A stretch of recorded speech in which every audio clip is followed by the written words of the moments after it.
अस्सलामुअलैकुम मलगरो। Grand trunk road यानी जीटी रोड पर असल के पवाड़ा एशिया के तरटोलो उगत और तरटोलो जोड़ और लरगुने रोड दे सड़क दे दी सड़क तारीख जरगुनो काला पखवाने दे दगा सड़क ल बांग्लादेश सखा पीलीगी दहन ल खावरे रातीरशी ब्या द पाकिस्तान पंजाब और खैबर पख्तूनख्वा ता रवरसी और पपाए के द अफगानिस्तान खार काबल पुरे रातीरशी दा सड़क मलगरो पपींजमे पेड़े बीसी के जोड़ शवे दे और दे पखवाने संस्कृत नुम उत्तर पाता यानी उत्तर पाता मतलब पोर्तलार पखवानों वक्तों के अहदे कदीम के कलचे पदगो सिमो के सौदगारी कारवानों तगरा तक पेल करो नो द नड़े नोरो लोयो लारो पसीर पदे सड़क होम जय पजय सिराए जोड़े शुए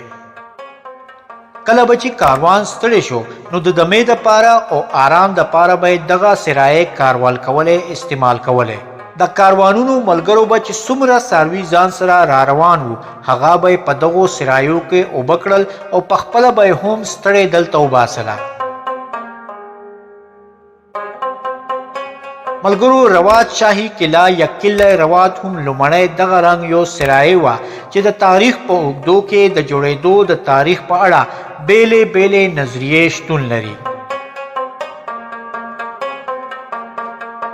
रवात द यवो लफज रबात ना रवते दे रबात पर अरबे के सराय ता विलकीगी दालामल तारीखदान द गवाई चे द उसने रवात किला पर हकीकत के द कारवान यवा लरगुने यवा जड़ा सिराए वा चे द मुसाफरो द असांतिया लपारा या द हगी वक्त हुकूमती अस्करो द अस्तुगने लपारा द जीटी रोड पर उगदो के जुड़शे वा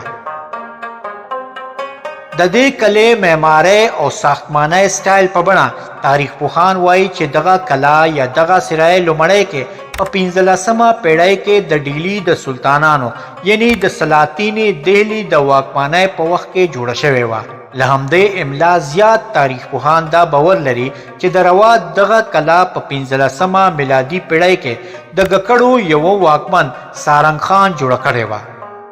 लदे सरसरा प तारीख के यवा किसा दा से हमश्ता चे द दे केले द वजूद तारीख यो जर मिलादी पेड़ायता वर रसवी हगा किसा द महमूद गजनवी बाचा योजवी मसूद गजनवी किसा दा मसूद गजनवी प यो जर शपक द्रेश के ज्वंदयो ओदा विलकीगी चे द मसूद गजनवी खपल लखकर के सो बागी स्पायानो और अस्करो मसूद गजनवी वनी उपदे कले के और ब्याय टेक्सले सरा निगदे द गड़े पकले के उवजलो मलगरो द दे कले या द दे कारवान सिराए द जुड़े दो नेटा कसहुम वी खुदा खबरा हर डोल तारीख साबितवी चिदा कला या दा कारवान सिराए लडेरे मुदेर से द गकड़ कोम पवाक केवा मलगरो गकड़ कबीला प असल के ईरानीवा और विलकीगी चे गकड़ कबीला द कियानी कोम यवा सांगला द दे कबीले नसब वाई चे सिकंदर जुलकरनैन ता वर्रसी दाहुम विलकीगी चे गकड़ कबीला द बीबी शिरबानो ललारे द सादात ल कुराने सखा हम ताल्लुक लरी बीबी शिरबानो वाद द हजरत इमाम हुसैन रजी अल्लाह सरा शवे लहमदे इमला गकड़ कबीला सादात ला डेरा द्रणावे वर कवि जिनी तारीख पुहान दुई सिकंदर आजम सरा मंसूबवी और दुई यूनानियान बोली मलगरो द गकड़ कबीले प्लरनिक के गोहर नमेदो और हागा पफारिस के यानी ईरान के द अस्फहान खार वाकमन वो द हागा यूजवी सुल्तान के पखपल वक्त के बदख्शान और तिब्बत फतकड़ और यू लुया अम्परतुरी जोड़गड़ा द सुल्तान के हमदगा अम्परतुरी तर द हागा लस नस्लुनो पुरे वलाड़वा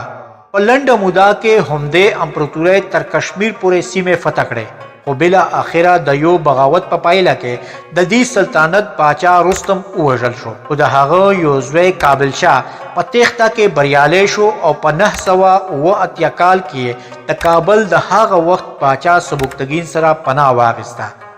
सबुक्तगीन हागा द काबल वाकमन जोड़ करो द काबुल शाह पिंजो जमनों के योग गकड़शाओ चे द काबल शाह पर जाए द काबल वाकमन जोड़ छोड़ो په 990 کې د سبکتګین لمړي نه وروسته د هغه زوی محمود غزنوي نوې امپراتور وټاکل شو د افغانستان سیمه. سلطان محمود غزنوي په کابل د ګکړشاه واکمني وساتله. څه موده وروسته سلطان محمود غزنوي له خپلو ځواکونو سره په هند برید وکړ. په دې برید کې سلطان محمود غزنوي د لښکر ترڅنګ د ګکړ قبیلې لښکر هم برخه واخیسته. کله چې د پټوار سیمه فتح شوه نو محمود غزنوي دغه سیمه ګکړشاه ته ډالۍ کړه او د دې ځای سلطان یې وټاکه. ګکړشاه له دې وړاندې خپل ټول عمر په همدې سیمه کې تیر کړو. ځینې تاریخ لیکونکي روایت کوي چې کیګوهر په خپله د سلطان محمود غزنوي سره پټوار سیمې ته راغلی او سلطان محمود غزنوي ورته د ګکړشاه لقب ورکړو. تاریخ کې هر ډول وي خو د ګکړشاه اولادونه د ګکړ په نوم مشهور شول او د هغه اولادونه تل لپاره په دې سیمه کې میشت شول. یو وخت داسې هم راغی چې ګکړو دلته خپله واکمني دومره ټینګه کړه چې د محمود غزنوي له اطاعت څخه انکار وکړو. کله چې 1008 میلادي کال کې محمود غزنوي بیا په هند یرغل وکړ او هندو راجا ته ماتې ورکړه نو ګکړانو په زړورتیا سره جګړه وکړه او خپله بادشاهي د سلطان محمود غزنوي څخه وژغورله. له دې پیښې وروسته ګکړ قبیله د پټوار په سیمه کې نوره هم پیاوړې شوه او په 15مه پیړۍ کې د ککړو د بادشاهۍ ډیره برخه د کوکر قبیلې مشر جسرت تر واکمنۍ لاندې راغله. کله چې مغل امپراتور ظهیر الدین بابر په هند باندې د یرغل د پلان په خاطر له کابل راووت نو د ګکړ قبیلې د هغه وخت مشر حاتی خان خپلې له لاس وتلې سیمې د کوکر له قبیلې څخه بیرته واخیستې. په 1519 میلادي کال کې چې ظهیر الدین بابر د ډیلی په لور پرمختګ کولو نو حاتی خان د هغه په لښکر برید وکړ. په دې برید کې حاتی خان ماته وخوړه خو په تیښته کې ورته بریالي ملو شوه. وروسته حاتی خان د مغولو اطاعت ومنو او په بدل کې ظهیر الدین بابر یو ځل بیا د هغه ځای سلطان وټاکلو.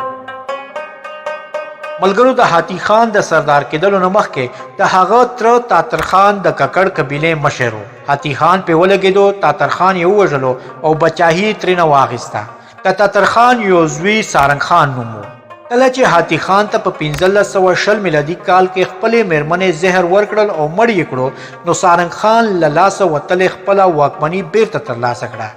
سارنګ خان د حاتی خان میرمنه ژوندۍ په تنور کې وسوځوله. کوم ځای کې چې د حاتی خان میرمنه سوځولې وه هغه ځای د تندور والا په نوم یادېږي. ملګرو د ظهیر الدین بابر لمړي نه وروسته د هغه زوی همایون په تخت کېناست. کله چې شیر شاه سوري په همایون برید وکړ نو سارنګ خان د شیر شاه سوري پر ځای د خپل پخواني ملګري همایون ملاتړ وکړ او همایون ماته وخوړله او شیر شاه سوري په 1541 کې د هند واکمن جوړ شولو. دلته د سارنګ خان بدې ورځې پیل شوې ځکه چې شیر شاه سوري د سارنګ خان نه غچ اخیستلو او بدل اخیستلو پلان ساز کړو. په همدې تړاو شیر شاه سوري د جهلم مشهوره کلا جوړه کړه چې ورته د روحتاس کلا ویل کیږي. خو سارنګ خان سره معاملې کولو مخکې شیر شاه سوري په 1545 میلادي کال کې د یوې چاودنې د لامل مړ شولو. دلته سارنګ خان لږه د دمې ساه واخیسته خو د سارنګ خان همدغه دمه د زیات وخت پورې پاتې نه شوه ځکه چې کله د شیر شاه سوري زوی سلیم شاه سوري په تخت کېناست نو هغه د خپل پلار نیمګړی کار بشپړ کولو ته ملا وتړله. په سارنګ خان یې برید وکړ خو سارنګ خان څه موده پورې د سلیم شاه سوري لښکر سره په مېړنۍ سره جګړه وکړه. لیکن په آخره کې یو کال وروسته په 1546 میلادي کال کې سارنګ خان د سلیم شاه سوري لخوا په یو جنگ کې ونیوی شو. سلیم شاه سوري بیرته سارنګ خان ډیر په بېرحمه ډول ووژه او د ده سره سره یې 14 زمن هم ورته ووژل.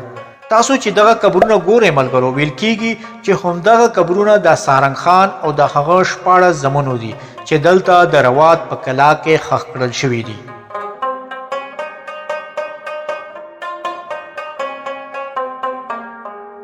ملګرو کله چې مغلو بیرته هندوستان ونیو نو دغه سیمه بیا د ګکړانو لاندې راغله. وروسته د ډیلی واکمنان بدلیدل را بدلیدل خو ګکړانو د پټوار سیمه له لاسه ورنکړه چاله او شاوخوا 950 کاله پورې په دې سیمه خپله واکمني وساتله خو بلا آخره یو سیک واکمن مهاراجا رنجیت سنگ په 1825 میلادي کال کې د ګکړانو واکمني په بشپړه توګه ختمه کړه. ملګرو د روات دغه قلعه د ګکړانو واکمنۍ اخري نشانی ده. دغه قلعه نن سبا د پینډای نه جهلم په خوا تلې ګرینډ ټرنک روډ باندې د روات په بازار کې موقعیت لري او د پینډای ښار نه د ختیځ یعنی د مشرق په لور تقریبا 18 کیلومتره لرې ده.